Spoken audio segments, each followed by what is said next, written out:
నిన్న మ్యారేజ్కి వెళ్ళాను కదండి. తినే మా అబ్బాయి అండి, మా బావగారు వాళ్ళ అబ్బాయి మాట అండి. ఇంట్లో అందరికన్నా కొద్దిగా పెద్ద అబ్బాయి మాట అండి. తనకి పెద్ద అబ్బాయికి మరి పెళ్లి చేస్తే మాకు కోడలు వస్తుంది కదండి. మా కోళ్ళకి పెద్ద కోళ్ళ హోదా వస్తే మాకైతే అత్తగారుల హోదా అయితే వస్తుందండి. ఇక్కడి నుంచి మేమైతే అత్తగారుల హోదా అయితే పొందుతామండి. చాలా హ్యాపీగా అనిపించిందండి. తన అత్తయ్య గారు అని పిలుస్తుంటే కొత్తగా అనిపించింది ఆ రిలేషన్ అదిని. ఎందుకంటే ఇప్పటి నుంచి పిన్ని బాబాయ్ అత్త మావయ్య పిలుపు వేరు, అత్తయ్య గారు అని పిలిచిన పిలుపు వేరు కదండి. అందుకని అలా అనిపించింది.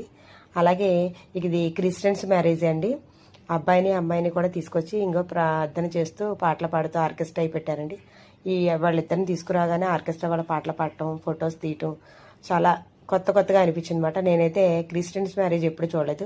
మీరైతే చూసుంటే కనుక కామెంట్ బాక్స్లో అయితే చెప్పండి. నేను ఇక నుంచి ఈ వీడియోస్ అన్నీ స్టెప్ బై స్టెప్ అంటే రోజుకు ఒకటి చొప్పున కంపల్సరీగా మీకు అన్ని వీడియోస్ పెడతా ఉంటారండి. ఈ వీడియో కనుక మీకు నచ్చితే లైక్ చేయండి, షేర్ చేయండి, సబ్స్క్రైబ్ చేసుకోండి. ఇక మా ఊళ్ళో అందరూ, మా తోటికోడళ్ళు మేము అందరం చాలా హ్యాపీగా ఫీల్ అయ్యామండి. అందరం కలిసి ఇక నుంచి మా కోడల్ని పెద్ద కోడలని బిరుదు కూడా వస్తుంది.